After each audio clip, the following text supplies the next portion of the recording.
que é a semelhança entre o líder e o psicólogo, terapeuta, seu psicoterapeuta?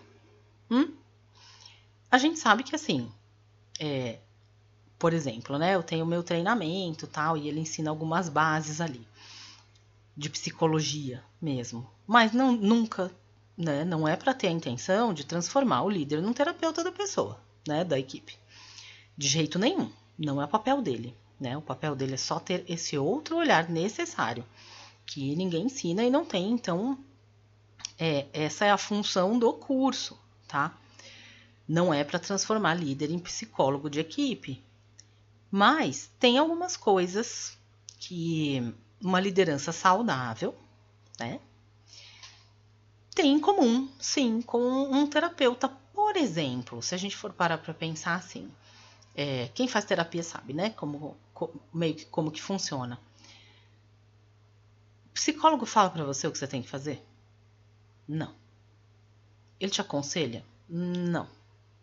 Às vezes ele pode abrir seus olhos de um jeito mais sutil, ele pode questionar alguma coisa com uma intenção de levar você a refletir para um determinado lado. Mas de repente você reflete também para outro lado que o psicólogo pensa: graças a Deus que a gente não fala o que a pessoa tem que fazer e que a gente não dá conselho. Por quê? Porque às vezes a gente até pode estar certo em algumas vezes no que a gente está pensando e que a gente poderia falar para o paciente. Mas muitas vezes também não. Então, eu não posso falar pro cara: olha, eu acho que você devia fazer esse curso aqui de faculdade, porque para mim está muito claro que você tem mais talento para isso, né? Porque de repente ele pode entrar para mim com um argumento de fazer um curso completamente diferente do que ele me parece ser,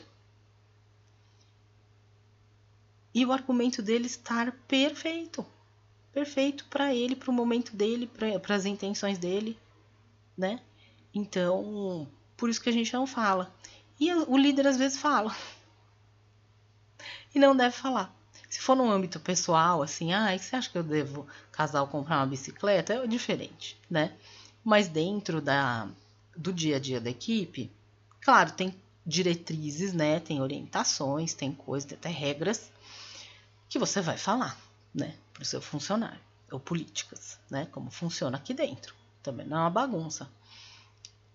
Mas determinadas tarefas, determinados projetos, né? Tem determinadas situações que o líder pode devolver a pergunta. Né? Como é que eu vou fazer isso aqui, hein? Como que você acha que você vai fazer? Como que você gostaria de fazer? Já fez isso antes? Não? Tá. Vamos pensar junto. Me dá suas ideias. Fazer a pessoa pensar. Fazer a pessoa refletir. Mesmo que o líder saiba como fazer aquilo. Ele tem que deixar o máximo que ele conseguir. Tá? Que eu sei que às vezes não dá. Mas o máximo que conseguir. Tem que deixar a pessoa pensar sozinha. Tem que deixar ela decidir sozinha. Né? Deixar ela criar um esquema de trabalho para ela sozinha. Um jeito de realizar a tarefa, resolver aquele problema, fazer aquele projeto. Não importa. Tem que deixar ela pensar, ela refletir, ela montar. Por quê? Porque quando a gente que pensa, a gente que reflete e a gente que monta, o negócio pertence mais. E a gente pertence mais ao negócio e o negócio pertence mais a gente. Né? Sendo assim, eu sempre vou ter mais cuidado com aquele tipo de tarefa. Eu sempre vou me sentir mais responsável por aquilo. Então, tende a minha produtividade ser melhor e minhas chances de erro serem menores. Se eu faço só do jeito que o cara manda, deu errado, ele que mandou.